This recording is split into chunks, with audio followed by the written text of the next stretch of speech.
Kidlat News Updates. Mga balita ngayon, HIMARS live fire exercise sa Nueva Ecija nagpapatibay ng artillery readiness ng Philippine Army. 13 crew ng MV Herman Star, kabilang ang 6 na Pinoy na iligtas issue sa sahod na lutas. Right of reparation and healing ngayong gabi sa San Francisco de Asis Parish, Naga City. Ako po si Cesar Sorian para ihatid ang mga nangungunang balita sa buong kapuluan.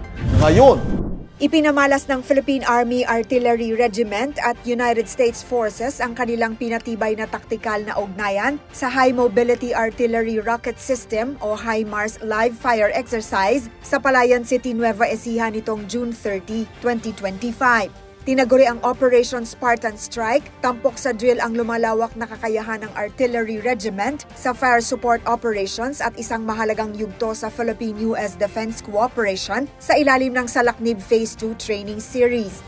Gamit ang HIMARS, mabilis at eksaktong na-engage ng tropa ang simulated targets sa pamamagitan ng coordinated scoot and shoot maneuvers. Pinatutunayan ang aktibidad ang patuloy na pagsulong ng Army sa paggamit ng modernong armas at ang pagtibay ng alyansa sa US Forces. Layunin ng joint exercise na patatagin ang kakayahan ng artillery sa long-range precision strikes at tiyaking handa ang puwersa sa harap ng mga bagong banta sa seguridad.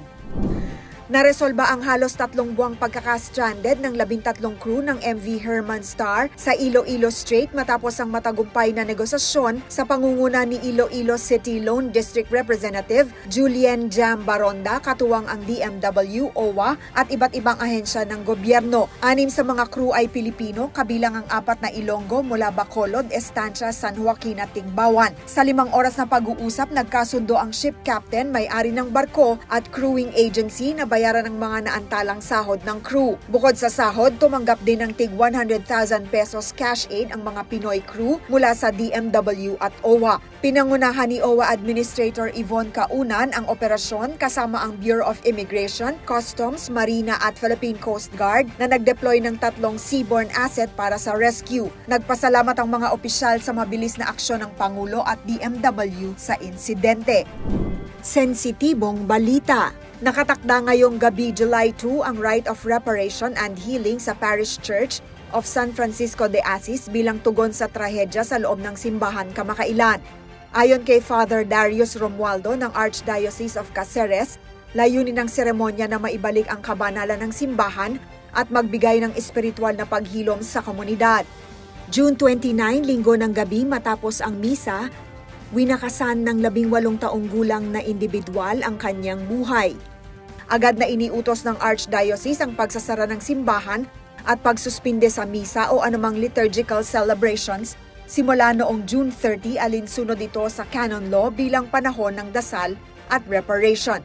Nanawagan ng simbahan ang sama-samang panalangin para sa kapayapaan at paggaling. Patuloy ding nag-aalok ng tulong psychosocial at pastoral support ang simbahan sa mga naapektuhan ng insidente habang binabantayan ang kalagayan ng buong parokya. Para sa Kidlat News Channel, ako si Rosalyn Sinchonco, nag-uulat. ako po si Cesar Soriano, kasama nyo sa bawat pagputo ng balita.